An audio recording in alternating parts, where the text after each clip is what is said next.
Parks and Rec Department is partnering with local schools to offer new sign language classes. There's a growing number of people who depend on it to communicate, and they want it to be taught at an early age. 7 News' Christine Scarpelli is live in Greenville at the David Helms Center. Hi, Christine.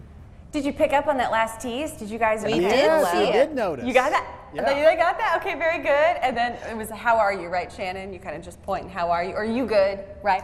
This is Shannon. She's from North Greenville University, a language instructor there, ASL, American Sign Language. Are you ready for the impact hopefully these classes will have? We were just talking to Burl here. Burl with the Greenville Language Institute says there are just tons of people signing up for ASL classes here at Greenville City Parks and Rec. We're at the David Helms Center. The impact of all of these people learning sign language, what can that have on our community?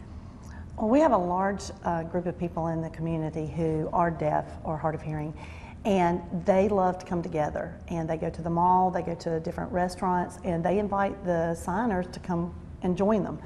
And they have such a wonderful time being able to communicate with hearing people, because a lot of times they go to work and they don't have anyone to talk to.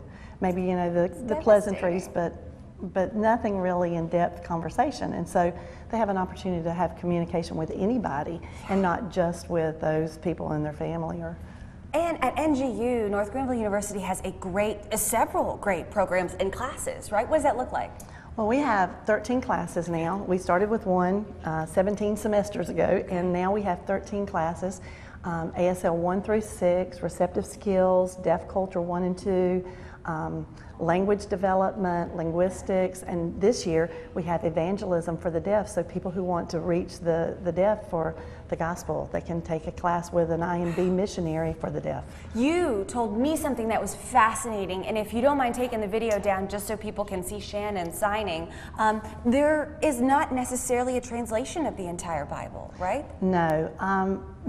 The Bible itself is very difficult to read for hearing people. And so if I say, the Lord is my shepherd, I shall not want, in English is saying I don't want him.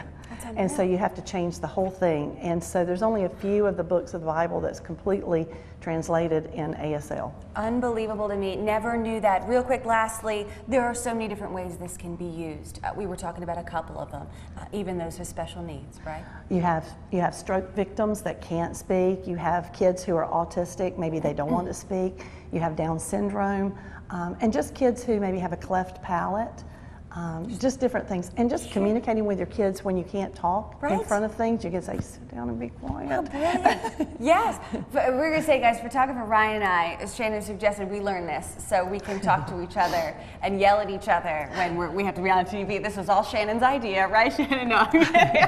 All right, guys, we hope you picked up a couple things. Any other requests that you'd like to learn this morning? We got to do something else. One of the things I can remember is, you know, when we've had some major emergencies, like hurricanes and that kind of thing, they have someone signing next to the governor, how demonstrative they are, which is part of signing, which I didn't know until the last few years. Absolutely. And it's something you teach as well. You teach expression, right? And that goes along with the classes. We asked that too. We saw all the students there, and you are so very expressive as well. So it's really interesting to see. Cool, guys. All right, we'll see you soon. All right, thanks so much, Christine. All right, coming